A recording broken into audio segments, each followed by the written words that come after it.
depends on the relationship. It depends on the relationship. It depends on the present nature of the biological father. And if that doesn't exist, or it's extremely minimal, whilst you're building a more solidified family dynamic, then the child themselves may want to feel included in that. Now that the mother's last name is Williams and the younger sibling's last name is Williams, and now I'm the only Howard, right? I may want to feel more included in the family dynamic that I know with the father that lives in my home, who fathers me, who parents me, who picks me up and takes me to school, who clothes me, feeds me, gets me up in the morning, talks to me at night. Like, I may want to feel that. And to that, I say no. I hear you. My perspective is fully different, right? And I get where you're coming from. But again, my perspective is based, and maybe this is like irrational. I don't know. But lineage is important, right? And I think oftentimes we get caught up in the idealism of what's supposed to be, and what is just as important as what's supposed to be, right? Maybe it's that lack of engagement was that man's role, or supposed to be that man's role in that child's life, right? To create the future that the child's supposed to have, right? That and the child might feel this way. It might, but the child don't make them damn decision. That's one. You know what I mean? And it's interesting to me specifically because of the history of us, right? The history of us being stripped of lineage, the history of us being stripped of identity, the history of us just being stripped of, and you see the outcomes, right? If we look at us en masse, Sure. the outcomes is outrageous. We're not attached to shit, Sure. right? And we get more and more detached as we go further. You know what I mean? So I think whenever you can root yourself and anchor yourself, you should, right? Even as it's something as simple as this, right? The world's getting smaller and smaller as technology gets. You just said it, right? They didn't expect for trains and planes and boats, right? Who's to say Future Wilson? I don't know real Future's last name. Don't run into Future Santiago or Deborah Santiago, right? 10 years from now, And knocked down. anything. Yeah, I mean, it's all kind of possibilities. You now know you what I mean? got one in West Virginia, baby. You know what I'm saying? 16 arms. Yeah. Off the rip. Yeah. You know what I'm saying? Yeah. Can't do that. Now you create new diseases. But so in a sense, I get that piece. But just on a more micro level, I feel like that attachment to one person and that detachment from another person is real. And if you experience that, you might just be like, hey, I ain't on that. You know what I mean? And I get that. But names are important, right? I agree with First, that. last, all, right? Yeah. And I get what you said too. Be clear with I have empathy for both sides of this argument, right? But I think that the ego wants to make the move more than the necessity. I could love Future Wilson or Future Santiago as much as I could love Little Tiger Wilson. Rapper Future? I don't know his last name. I'm making shit up. But where did you get Santiago It just from? sounded good. It's coldest winter ever. Yeah, I don't know shit. We can go with it. Go with it. Give him a regular slave name. Santiago. He's from the Dominican. Listen, man, I want to welcome y'all into this episode of Herb and Tou. Truly appreciate y'all being here. While you are here, make sure you hit the like button. Make sure you already subscribe to the page and set the alert so you get reminders every single time that we drop new content on the page. This is Herb and Tou alongside the human Tucson Werner. My name is Herb Tou. Man, him in real life. It's Herb Howard. And this is where we get together. We talk about issues that impact the black community individually and collectively. We need your help to talk through these things. We're trying to find the optimum solutions for how we can overcome a lot of these issues. So please add your input. It is valued. It is certainly appreciated. Please share this conversation with at least one person if you think it'll add value to them or they can add value to the particular conversation. We will greatly appreciate that. Again, this is Herb and Tou, live from the Herb and Tou studio. It's intellectual thuggery at its absolute finest. I'm Herb. That's Tou. So what's happening, good brother? What's up, family? I'm a little tired, man. Real Man, quick say though, that. I didn't get a chance. You know, I ain't gonna say I didn't get a chance. I don't even watch football, hmm but I saw some highlights hmm from the Bears game. How bad are we gonna be this year? Because what I saw was horrendous. It's dangerous. It was horrendous. It's dangerous, and there's a lot of overreaction to week one outcomes in football. No matter what it is, you win, it's like, oh, they might be a Super Bowl contender, and then they end up up as hell. Mm-hmm. You lose, and you're like, oh, they might not win the game this year, and then they go to the playoffs. So there, I want to So let start me with set that. you up for what I saw, just for what I Uh-huh, saw, uh-huh. because it was obviously it was a game at some point, because Yeah. the score was like 27-17 from the clip that I saw. Yeah. But at 27-17, I think it was going into the fourth clip, N- maybe no, late in the that third. was I don't later. know, right? Either way, walk-in touchdown looked like to me. Yeah. And he overthrew a wide open receiver for about 20 yards. Yeah. No, Was it the Dale polish? that- Tell to me, man. What's going on over there? there are legitimate concerns about Caleb Williams and his ability to play at a high level in the National Football League, at an elite level in the National Football League, which he was drafted to be. He's Yeah, I thought he was one of them. He was number one overall pick. He was touted as a generational talent, perhaps the next Patrick Mahomes. I thought that praise was always Cap. super, like, just wild. Like, Patrick Mahomes is a Mount Rushmore quarterback all time in the history of the NFL. To think you're just going to pull one out of the draft because you say so is crazy. It's not a science like that. You know what I mean? It's hard to identify. But anyway, he's struggling. He's struggling. He went through some bad coaching last year. He's got a new coach, new system, new players around him this year. He's struggling to kind of get it down. Not to say that he won't, but right now it's tough. He's missing throws that you shouldn't miss at the NFL level. Like layups at the NFL level. Missing those things. But the Bears started out, they played well. They had an 11-point lead in the game. They were up 17-6, and they went from 17-6 winning to 27-17 down. Gave up 3 touchdowns in a row in the fourth quarter. The Vikings took it from them. So, they got to develop that killer instinct to just kind of step on people's neck when you up on them. They don't have that right now. Hey, shout out to Mojo too. Mojo Brooks, man. He did a little funny, man. From the field, kind of, he does his little. He got a Bears contract, obviously. That dude funny, man. He is funny, and since he's there, man, grab him. We need to talk to him. Yeah, no, I want to do a couple things with him. I want to do a thing with him around the Bears. I know some people that's in tune with him, so try to reach out to him and do some stuff like that. But yeah, I would love to have him on the pod too. I like what he's doing, man. I really like dude. Yeah, no, I like what he's doing. I like how he ends his comedy shows, fucking with the crowd too. That'd be funny. He had this one show where he ended the crowd messing with this trans man, and she was telling them, they were telling him,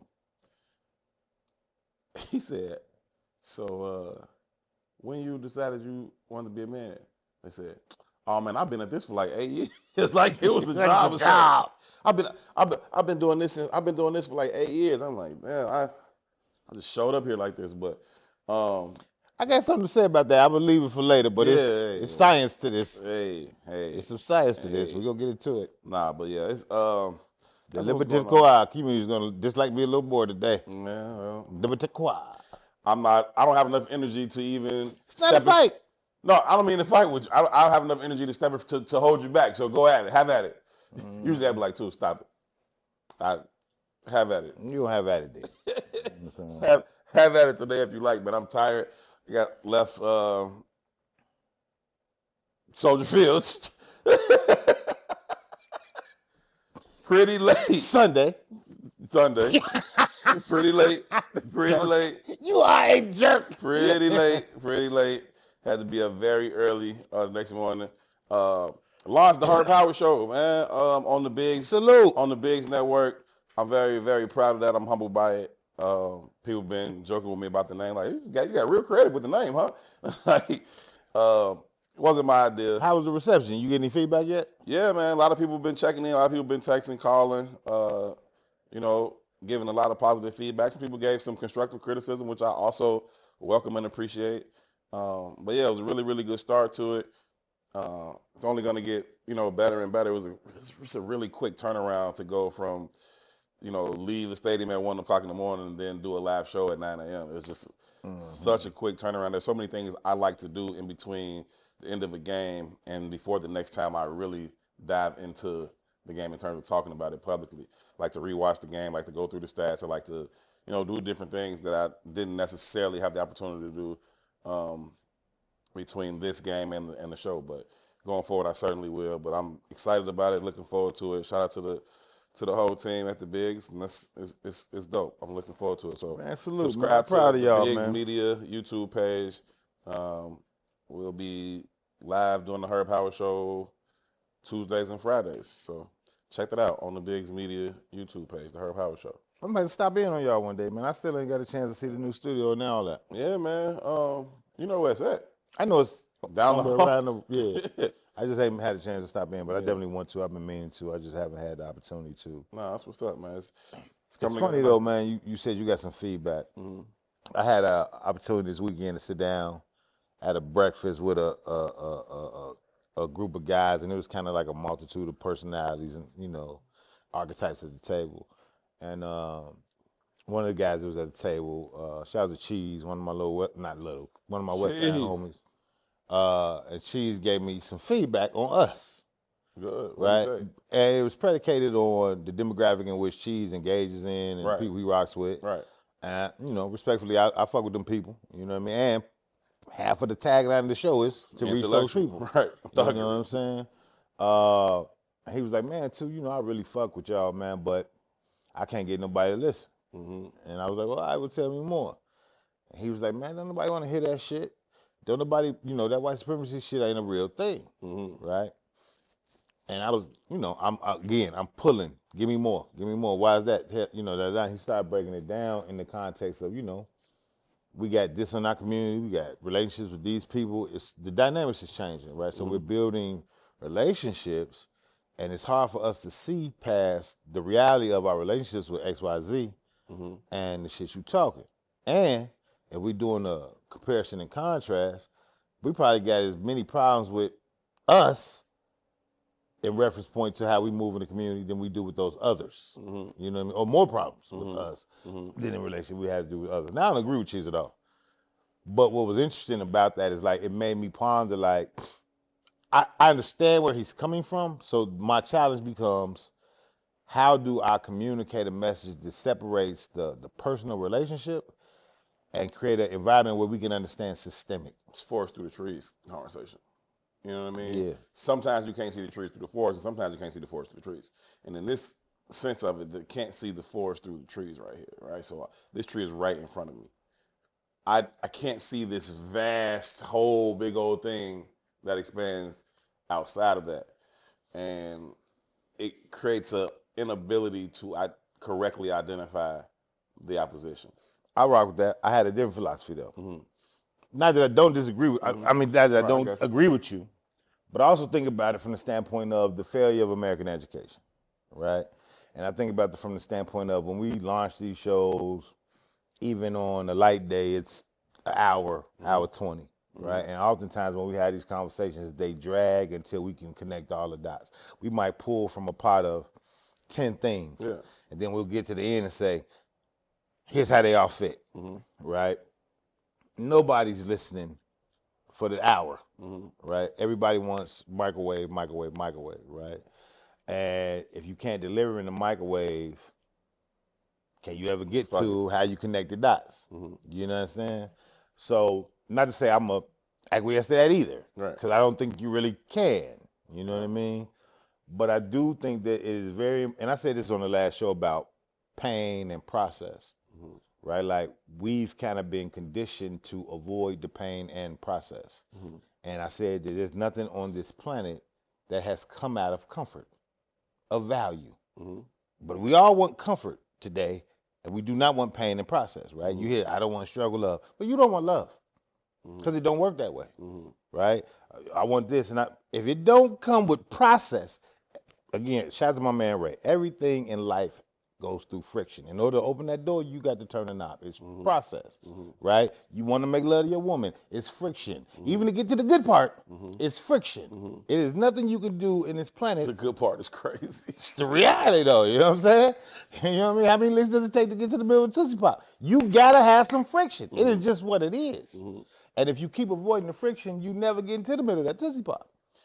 No, that's true, but that's why we hear so many of these ideas and tropes, like I'm in my soft person era or whatever. It's like, And well, you're just gonna be a soft person. well, when I is that? eat bitch. When is that? And what does that look like in context to Lonely, how it's being used? unhappy, I mean, on social media talking to everybody who don't want to, who lie to themselves just like you. it's used in a certain context. It's like, oh, I found my person and it's so peaceful and chill. Or it's like, And then you find out he's a homosexual. That's how it always works, isn't it? Hey, I was watching an old clip, and we live in this, Cliff Note society. To your point, nobody reading the whole book. Just what's the Cliff Notes and is there interesting or not? But I was watching the old clip of the Archie Bunker show. What was that shit called? All in the Family, right? I was watching the old clip of that, and he's talking to some woman, right? She in his crib, probably his wife friend or whatever, and he's talking to her, and she says, he was like, so your husband really do like almost all of the cooking in the house? And she was like, yeah, he enjoys it. And so Archie says, and you not worried about, she was like, what? People thinking I'm a lazy wife? She's like, no, that he's a fag.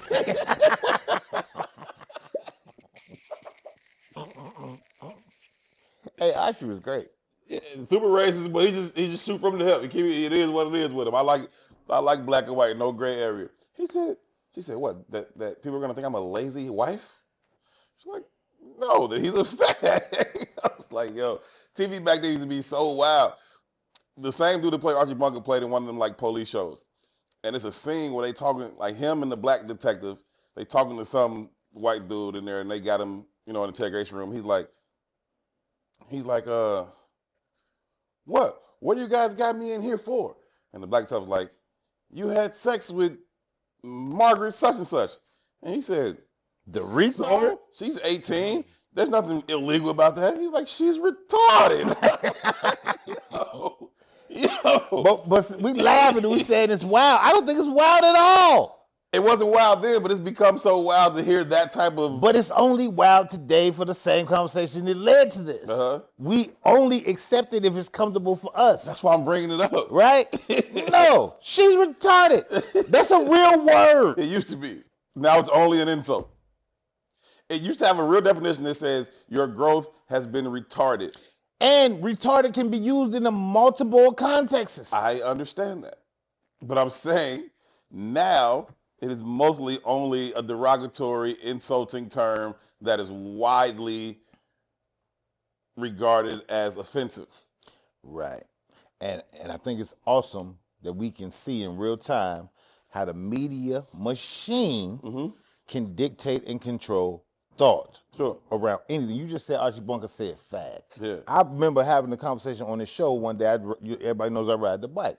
I turned on old school hip hop, and I mean old school, I'm an 80s type of hip hop. And I rode for an hour, and I probably heard fag 897 times. You understand me? And on the hour ride back, I moved up into the 90s, closer to 2000s. You never heard the word again. Right? Never heard the word again. Now these is nigga flows freely from the 80s to the 2025s. Yeah. Right? A word that has shout out to Dave Chappelle. You know what I mean? Yeah, right? Yeah. A word that is rooted in your trauma. Yeah. Right? But media don't say nothing about that. No. So it's cool. Right? But for a community, per how we label patriarchy, per how we label black masculinity, per how we label any masculinity. Sure. Right? A community that, based on the labels, you don't agree with, you don't align with, you don't rock with, you got more respect for. It's ideological. Right? I don't disagree. But the machine dictates thought. And it's not just around words. Mm-hmm. It's around how we approach everything. A lot of the conversation we're going to have today is surrounding the politics of Chicago, around the ICE, around the National Guard coming here. And what I've seen over the last week is a slow trickle of black people publicly coming out Oh yeah. about how they Endorsing can't wait till the National Guard gets here. getting hit. Yeah. But you have no context. You have no context of history. You don't have no context of politics. You have no context of power. But you're only dealing with the messages that are being proliferated in your face. If you pay attention, you also seen an uptick of videos of all wild shit happening in Chicago. Mm-hmm. Right? Let's talk about the shorties that pull up on 35th and pull the guns out in front of the police department. Right. Just in the nick of time to create a narrative. Mm-hmm.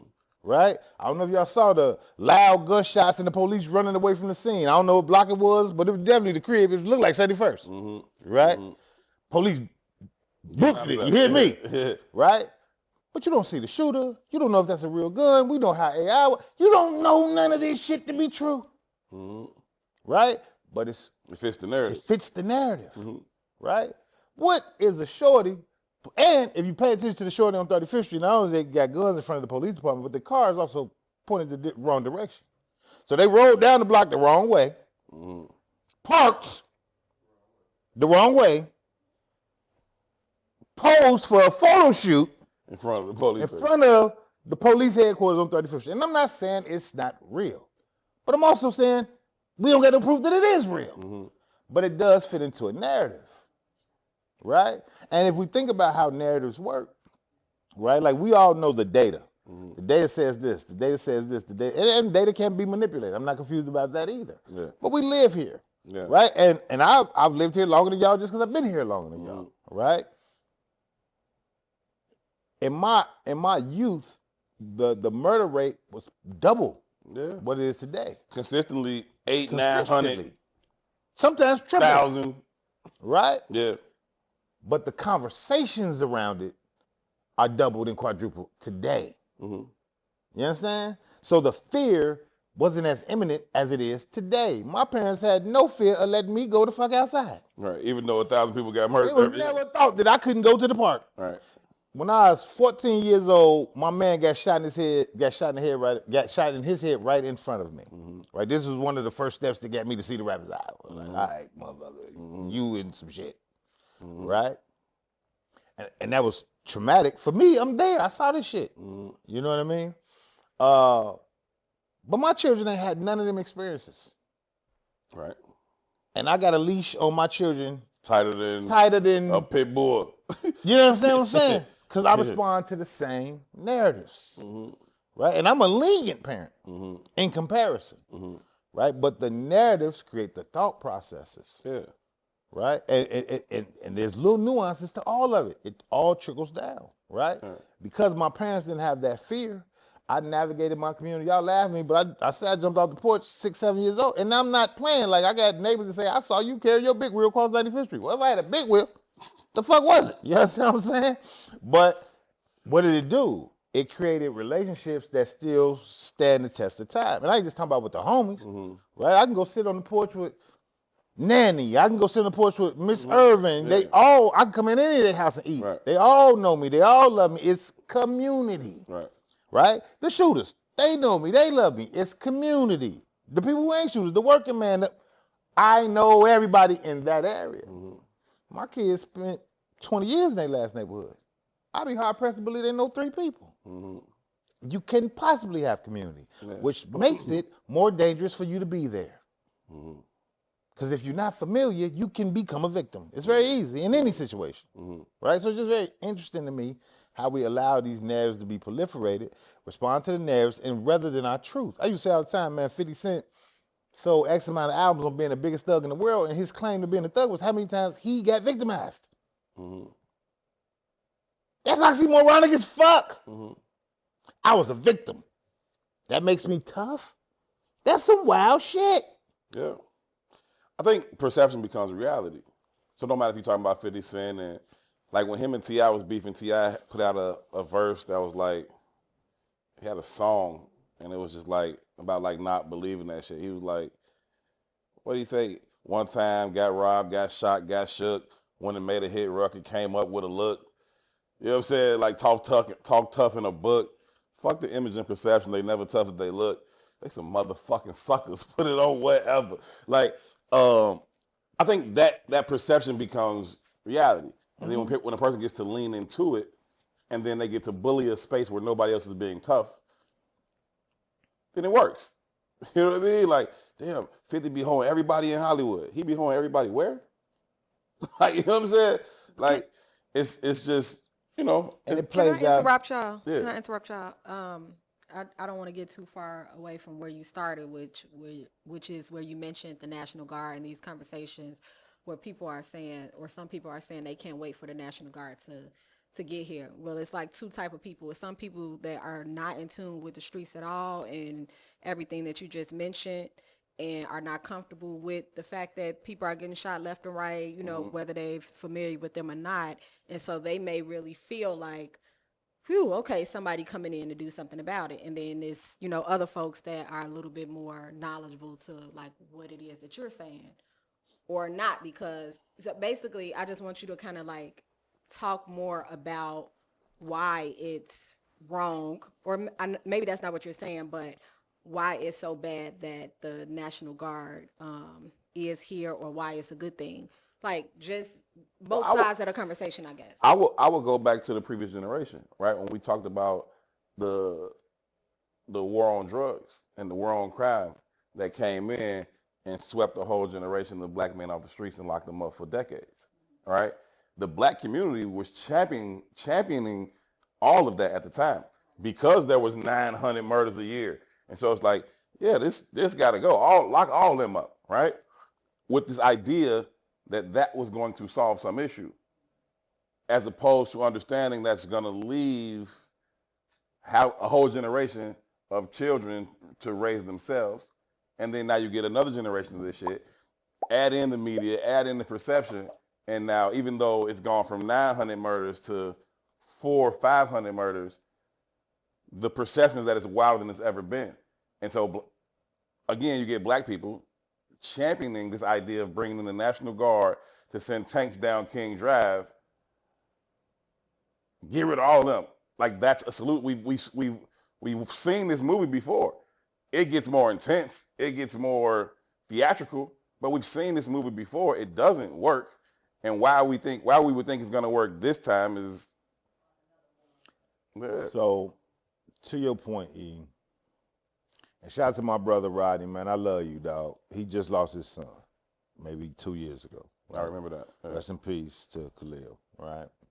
And he's one of the people championing the conversation of the National Guard coming in. And it's my brother, right? So we're having a dialogue, and it's my brother, and I know your experience, right? So it's very difficult for me to push back against your experience when I haven't. Can't deny your trauma like had that specific experience. Right. But here's the back end of that, though, y'all. And this is what I keep talking about, the collective, right? Not the me, but the we, right? You can't find any sociologist in the history of man that will say that the only cure to violence is economic sovereignty. They won't say that, right? That's the only cure. Because when people are hurting, they hurt. Period. No matter where you live, no matter what environment, it is what it is. You know what I mean? Mm-hmm. It is the very nature of the human experience, right? But we never have arguments about the corporate system letting go of money. We'll never have that argument.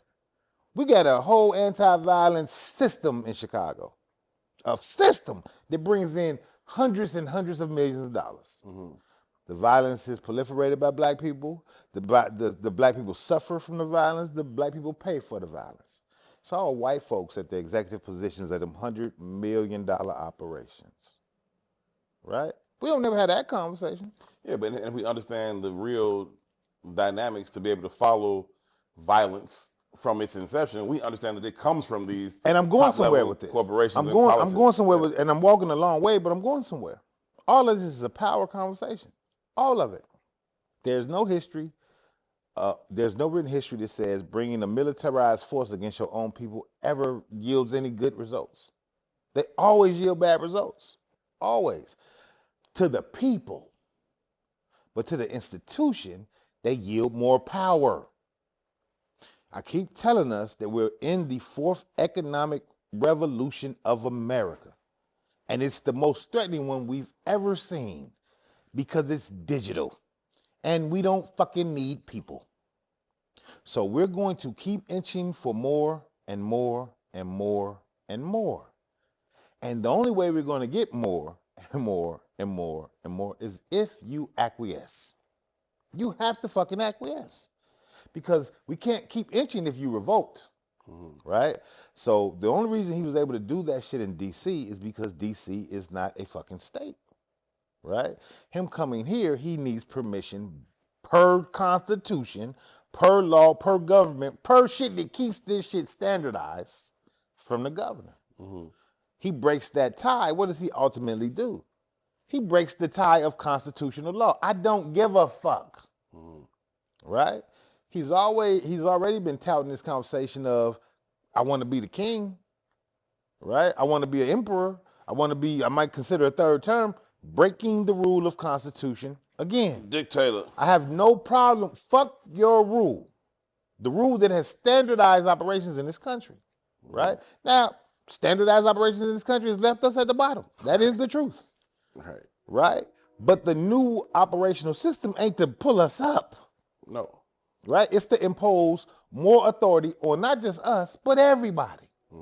Right? Look at BlackRock. They own 30% of the goddamn property in Atlanta. We can keep going down the line, right? They're buying up everything and they're going to make you a digital motherfucking slave.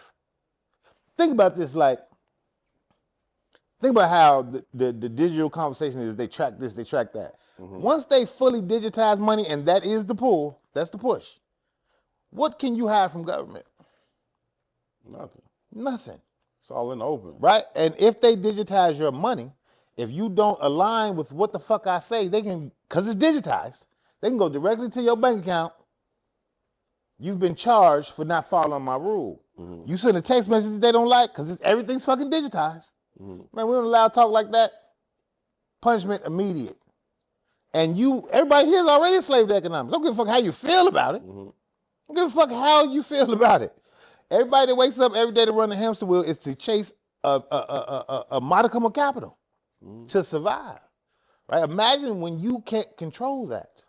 Imagine when you got to get up and work, or they're gonna push your ass out your house, and you have no say. The squatter shit, all the little scam shit, the hustle shit that people have to do to survive, does not become a possibility to access. And it's quick. We talking 2 generations. Grandfathers used to be like, I don't trust no banks.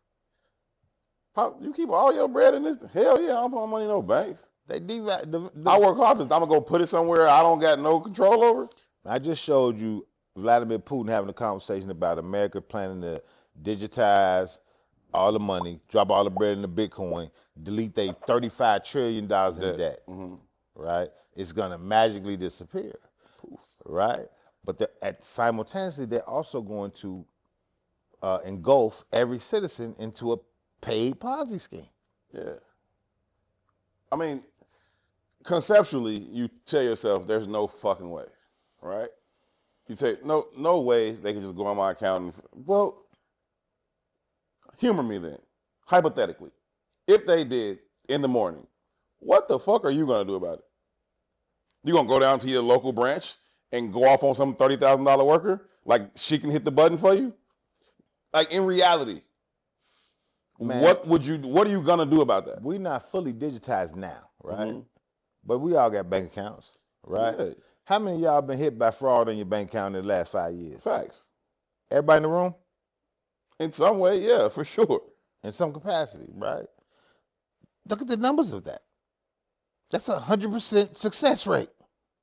Yeah. I don't know what y'all bank account. I don't know where y'all bank, who y'all bank with. Yeah, but even if you talk about like how a few years ago when Walmart stole a penny from every customer, just put 1 penny tax, a cuff tax on your shit. Yeah, but my point is there's no protection from it. Exactly, that's the point. right? There's no nothing protection like we're from gonna it. do about that. What are you gonna do? Again, you're gonna argue with the manager at Walmart. The fuck are they gonna do about this? Or you're gonna be hungry, right? And again, if you had the fraud on your account, you can go to the bank and say, hey man, I'm fighting against this, or this is a wrong charge, da, da, da. But it's up to the bank's discretion in reality to say whether or not you was done dirty, Yeah. right? I remember I got hit for like years. I couldn't even track it all the way back. But look how it works together though, right? We was talking to somebody starting a new business, right? And we were talking about the threat of break-ins and robberies. And the solution we all jumped to quickly, other than, gates or cameras, was a cashless establishment. There is no fucking cash here. So you hey, we don't even have no cash because the fear of robbery. But again, that's putting everything into this. The only responsibility becomes the responsibility of the citizen or the community. Mm-hmm. You don't even think about the bank stealing from you. Mm-hmm. But traditionally, the bank has always stole from you. It's kind of what they do. That's what they do. That's how banks operate. That's how they operate, right? They take your and money. what American government has essentially did is sold itself to corporations. Yeah. The banking system. Again, has it tracked back to violence in Chicago? The way I just told you. We keep acquiescing. And they're going to keep inching forward. And they'll inch forward through any means necessary, right? I think the war in Israel is a way to condition the mind to acquiesce to genocide and murder. Bro, it's a larger scale, more organized operation of like shit like the mob used to do, or any fucking local gang. And you got to pay the tax. You got a business here, pay the tax, or we gonna bust your windows, or we might let this motherfucker on fire, or whatever, right? Same thing. Either put your money here, or we pay the neighborhood thugs to come tune your shit up a little bit. Yeah, but that's cause effect. This is threat, right? You pay the neighborhood thugs to come tune my shit up. If I could fight, or if I got a gun, well, we just gonna see, motherfucker. But if you could just say, well, I didn't get to talk to you.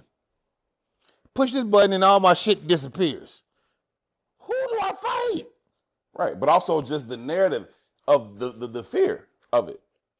You're going to acquiesce. The fear of it, just like, I would rather give this machine. Let me put all this to this machine that's up here somewhere because maybe some 16-year-olds might run in here and hit my cash register.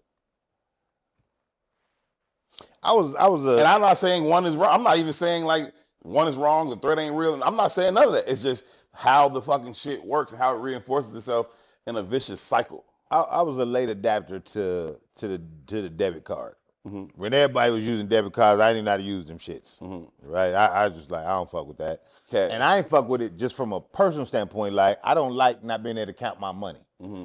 Meaning that I'll overspend unconsciously because the shit's on the card. I'm not knowing what I'm doing. I'm not seeing nothing leave. I'm not seeing this shit leave. Right? I'm accustomed to having my daily budget right here. Right.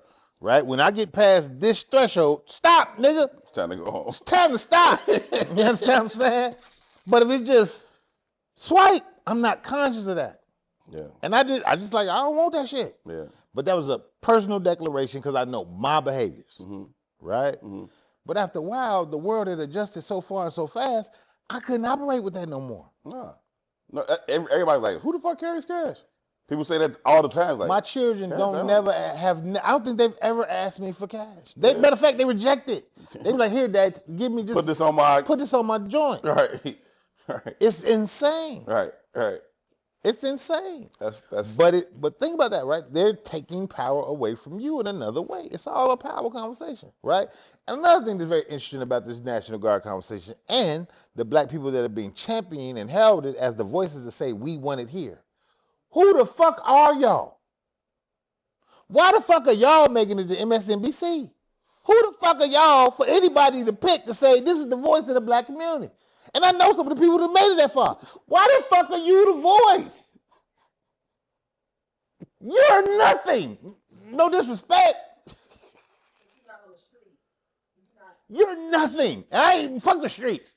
You have no relevance in the total conversation of blackness. You have no relevance in the total conversation of politics. You have no. How the fuck they find you? Who are you? No, I'm dead ass, G. You know how hard it is to get on MSNBC? Mm-hmm. I know you was there, G. I saw you. I want to know how that's one thing I'll give to the Republican Party. They are masterful. How in tune you got to be to find a random nigga, just random, to ride. Yeah. And then make everybody else believe they matter.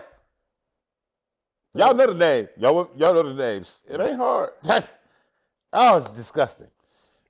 It's not hard, man. But listen, it's playing out across the board. One of the things that you wanted to get into today was the Supreme Court ruling, right? Essentially legalizing racial discrimination, right? And it passed 6-3, as most of the things that the Supreme Court will, just based on the numbers.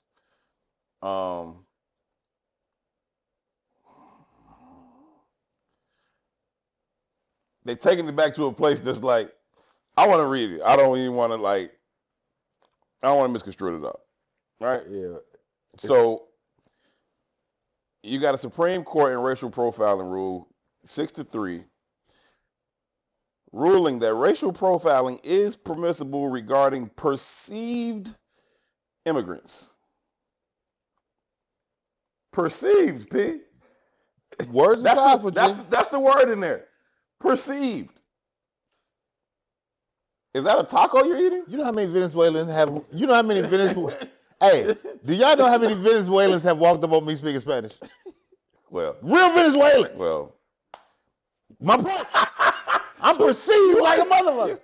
I'm perceived per the community. you finna be iced to the motherfucker. I'm gonna shoot the shit out of somebody. Hey, no, it's wild though. And you were saying it even extends to like occupations and shit. That's what their ruling says. Is that grass you're cutting? The ruling says Is that what? What are you doing? The way that they leveraged the ruling was because it got pushed down once before, and the way they circumvented the push down was they was like it's racial profiling specifically toward immigrants, and they say again perceived immigration, right? Mhm. And how do these perceptions come about? Through your occupation, through your look, through your language, and they went through maybe 5 or 6 things. What's wild about that is fucking the United States is just a fucking melting pot of people dumped from other places. Again, goes back to my brother Cheese. Except for the exception, and they were a melting pot too, but they don't count themselves as immigrants. They, in their mind, built this country, right? So even though you might be friends with little Bobby, the system says this, right? And when it breaks it down to perception, again, what the fuck does that mean, right? Per occupation, what's that mean? If I cut grass, I must be from Mexico. I have to be. I have to be. Because who else cuts grass? Who else fucking cuts grass? Who does that? Right? What you mean you're picking oranges? Right. You know what I'm saying? Who else does that? Who does that? Right? It's a very interesting, but it's again a power conversation. Now I can encroach a little further, right? I can encroach a little further. We ain't even asking ourselves these questions. It goes back to digitizing as well. How these ICE people finding these immigrants, bro? They pulling up on their cribs. How do they find them? Hey man, they accessing their cell phones, bro. It's easy. Everything tracked. Like I used to fight against my phone all the time. I would fight against my phone all the time. Don't track this. Don't allow that. Don't do this. Don't do that. And then one day it's like all of this shit is, and to the point where it's just a matter of whether or not you get on the government's radar as a threat or a target for one reason or another. If you get on their radar as a target, they can follow your ass from here to Jerusalem. It don't fucking matter. And so my only comfort is in telling myself I don't matter that much for them to be like, well, what the fuck is Herb Tou there right now? Now, to Cheese's other point, if the Herb Tou podcast reaches a level of viability that they think this could become a fucking problem. This conversation doesn't need to be heard and followed by that many motherfucking people. You know what I mean? Like, then anybody be like, well, Herb is a little late today. Well, shit, Herb late as fuck today. When last time y'all talked to Herb? Shit, where is this nigga? And then, but I don't feel that threatening to them yet. But I think this conversation could be very fucking threatening. If black people gave a fuck to listen to it. To Cheese's point. Uh, but then what the fuck you gonna do about it? Then you just need the community to give a fuck enough about not Herbert Howard and Tucson Warner, but the conversation of the Herb Tou podcast to be like, this type of shit matters. And if you're gonna attack that, then you'll attack this. And rally around it and do some shit. I don't know that we will. I don't know that what that looks like or what, but So I wanted to make another statement toward E's point too about, white people not seeing themselves as part of the immigrant conversation. And I put this in the notes. Last week there was this National Conservatism Conference, right? So I think not too long ago I said there's three parties. And I was like, there's the traditional Republican Party, which is right-leaning. Then there's the MAGA Party, which is further right-leaning. Then there's the Democratic Party that's slightly right-leaning, right? So this conference was last weekend, and I was wrong, y'all. It's not three parties. I'm sorry. It's four. The fourth being? The fourth is the National Conservatism Party. Yeah, man. Right? And maybe they MAGA and them merge. Yeah, there's some extreme intersection there. Yeah, it might be some intersectionality in there, but it's an extremist, white supremacist public convention. And state senator from Missouri, Eric Schmidt, was there speaking as a keynote and had a whole diatribe about what you just said. We, white men, we. And if this country is allowed to have everybody, then what's its value? He said this is like a secret phone conversation with the Klan 20 years ago. Right. Today, this is a public news conference. Right? But we're not paying attention. Right? And again, right, media is very interesting, and which is why we do this, right? You did the diatribe you just went on about, the Herb, you ever catch on? Part of why this shit don't catch on because all of the mechanisms for distribution is also controlled by the same systems. Right? Good point. I said years ago, man, if you say black community, just black community, there's nothing degrading in black community. But in the first 4 minutes of a YouTube video, it's not going to go anywhere. It's governors on it. Right. We need dog whistle language. Yeah, we do. But we also need ownership to have it. Right? You also need culture to have it. Mm-hmm. Right? You can't even have it in your community if you ain't got culture. Right. What's community?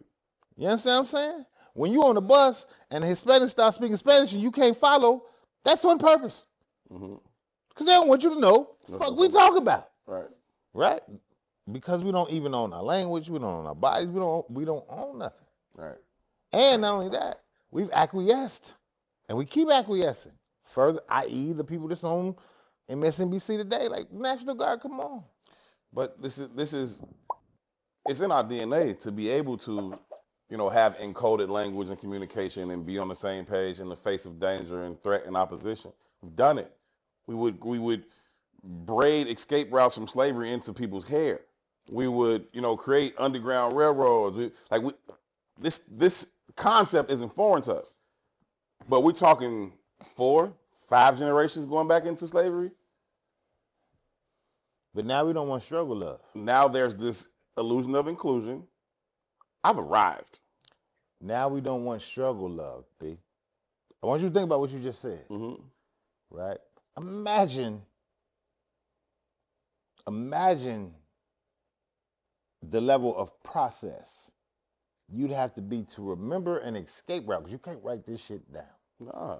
And the meticulousness that you would have to, just mentally, to braid that route into a fucking human's head. The focus, so that the rest of the group could understand the route. The focus, the commitment, the skill, the detail. The fearlessness to go and come the fuck back. How extreme must the circumstances be around? How extreme are those circumstances? Right? So what we do, G, we're walking to the gas chamber confidently because we are afraid of the work. We are afraid of the process. We are afraid of the pain. We've misdefined or misunderstood fear. Now the fear is represented by the 16-year-old in the Pooh Shiesty. Every slave in the world would have been like, nigga, that's not fear. We saw them take my father out the crib this morning, tie his left arm to a fucking big ass horse and his right arm to a big ass horse and rip him Go in them way. half. Fuck the little nigga with the ski mask on. That's not fear. That's not enough fear to make me say, we have to come together to escape this. We have to figure out a route to get out of this. If we got to run in the house and kill everybody, that's what we got to do. If we got to do this, that, and the third, that's what we got to do. But I think what we're missing, though, and we're going to use the same analogy, right? Imagine that system taking your father out the house, tying his arms, spreading his body apart, and the child that's saying, I want to be just like that. You're right. I want to be just like that. And the parent agreeing to it, but only seeing the negative in the lens of the child. Mm-hmm. It's okay up at that level. Mm-hmm. We aspire to be at that level. We don't, everybody in here got a cell phone, Mm-hmm. right?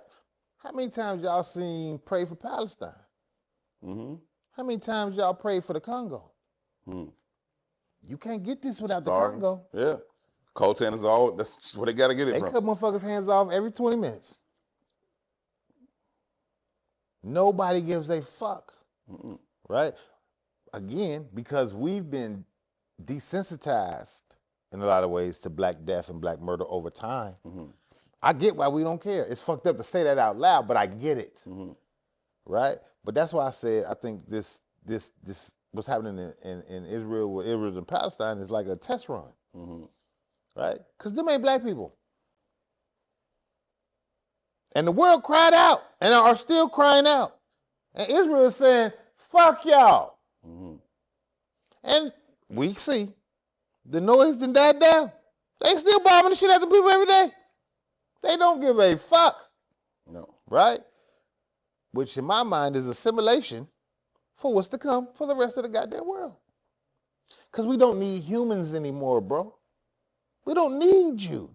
Yeah. Right? Yeah. So let's play with different ideas. Right? We've seen you acquiesce at every level. As technology becomes what it becomes, let's play with transhumanism. So we don't really need you. We can swap your consciousness to a fucking computer. Mm-hmm. And this is the part I wanted to talk about. I know motherfuckers won't agree with it. But the test run is watching transsexuals. Mm-hmm. Like we all got these theories, like it's 87,000 genders.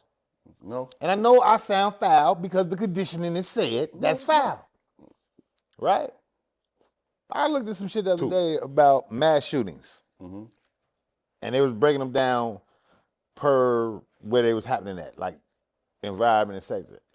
And the disproportionate rate of transgender identifying people who have shown up in that state was alarming. Right? And I'm not saying because you're transgender, you're a mass shooter. That's not what I'm saying. Mm-hmm. But what I am saying is that there's some deep-seated, deep-rooted misunderstanding going on there. There's some pain, there's some hurt, Mm-hmm. right? Mm-hmm. That makes me want to act out in the way that I acted out, Yeah. right? And that's in our face. But I also say this, if we pull back the layers, you can see the depression in our community on people's faces, No doubt. right? Which also plays out in the murder rates in all our cities and states and da-da-da-da, No doubt. right? No doubt. So imagine if you give somebody the option, because we always acquiesce, to relieve yourself of that pain And become something else. and become something else. How many people opting for that? Shit, we ain't got to look. We got people. A lot. You know what I mean? A lot right now. There was one other thing I wanted to get on that, touch on that is interesting. Was reminded about before we was hopping on the show, and that is this study that was done, this experiment that was done going back to 1974. You had put it in the chat about consciousness, and in 1974, the largest human consciousness experiment ever conducted. 7,000 people meditated together, focusing only on peace for 3 weeks in a row. The result was that crime, violence, and war dropped globally by 16%. 7,000 people coming together, meditating, focusing only on peace for 3 straight weeks, dropped the global crime, violence, and war rate by 16%. This was not a philosophy class. It was a real, measured experiment led by physicists and meditation experts. Their goal was simply to test if consciousness itself could alter reality. The theory was called the Maharishi Effect. Even if 1% of the population meditates in coherence, crime and conflict should measurably drop. 1% of the population. They had 7,000 people. Advanced meditators, they gathered in Yost by Iowa for 3 straight weeks, focused only on world peace. During those 21 days, independent observers outside of this noted violent crime dropped 16%, suicide rates declined, fewer people went to hospitals, ongoing global conflicts cooled. No laws were changed, no leaders were replaced, just 7,000 people syncing their brain waves and consciousness. Skeptics, of course, it's just a coincidence. Researchers tried it again, some 14 years later in Washington, D.C. This time, 4,000 people gathered. 3 weeks, homicides down 15%, emergency calls fell, even weather patterns stabilized. Of course, the FBI quietly took notice, like, what the fuck is this shit? What are they doing over there? The science said that meditation increases alpha and theta brain waves. When thousands sync in this state, it creates a measurable, coherent field. That field doesn't just stay inside you, it ripples outward. Your heart's electromagnetic field is 5,000 times stronger than your brain's, and it extends 8 to 12 feet beyond your body. That's what we talk about when we talk about hugs and exchanging energy and exuding the sense of love and understanding and compassion for people, and how that can change the waves around you in the neighborhood just by leading with love. We saw it. We took part of it in 2015, 16, whatever summer that was. We was out there on the 9 for every day all summer. It was not like we did some wild, radical shit. We just showed up every day and fucked with people. Love, events, food, like just chilling with them. Dropped a corridor that had been top 3 crime district for 10 years running straight out of the top 10. That was a summer. And that was like 40 people. To the point where they took notice at Northwestern. How the fuck Northwestern know what's going on in the 9? I don't know. I still don't know to this day. But they sent the crew down there to film and make a documentary about it. Like, it don't take the whole fucking world. It takes a level of commitment. It takes a level of, synchronicity. It takes a level of intentionality and understanding, though, bro. Yeah. So I fully believe in those constructs. I've said it before, right? I just said them using different terminology. And it still, to me, goes back to white supremacy, right? The invention, the advent of the white man is rooted in scarcity. And seen. That's right there. Mm-hmm. The advent is rooted in scarcity. So he emits scarcity. So when he's in power, he leverages scarcity. Mm-hmm.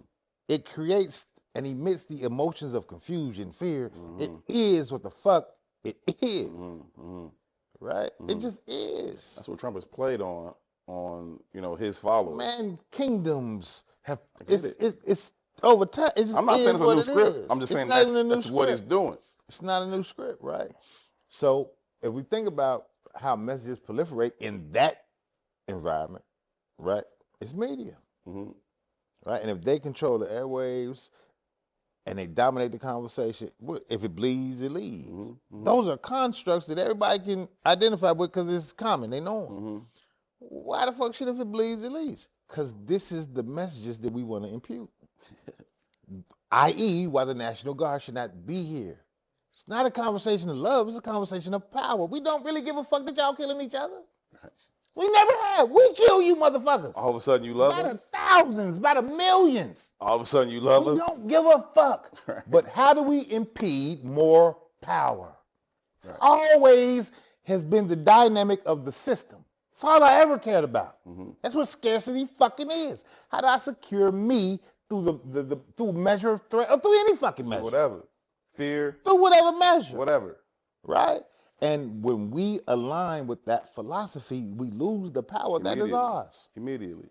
But it works well. I was having a conversation with some white men.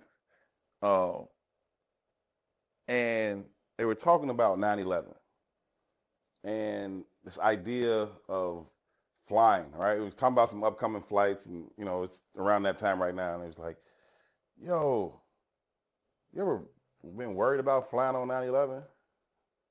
And I was like, I've never even thought about it. It's never even crossed my mind. By the nature of my job the last 5 years, it's a flip of a coin whether or not I'm gonna be flying second week of September or not. I don't fucking know, right? I was like, it's never crossed my mind. And they said, well, some people are superstitious about flying on 9/11 thinking, you know, something might happen. And I'm like, thinking what might happen? And so one of the white men goes, Herb, you don't think they would do it again?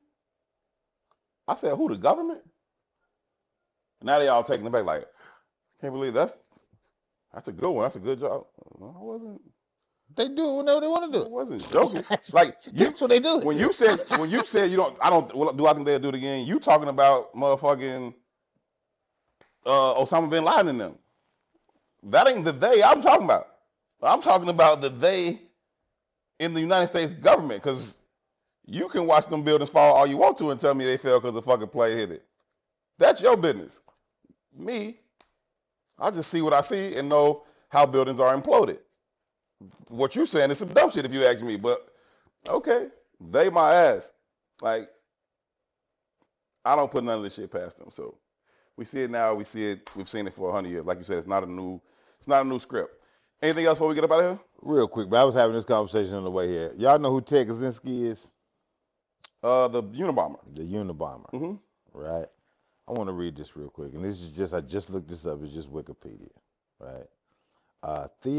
Theodore John Kaczynski, May 22nd, 1942 to June 10th, 2023, also known as the Unabomber, was an American mathematician, Mm-hmm.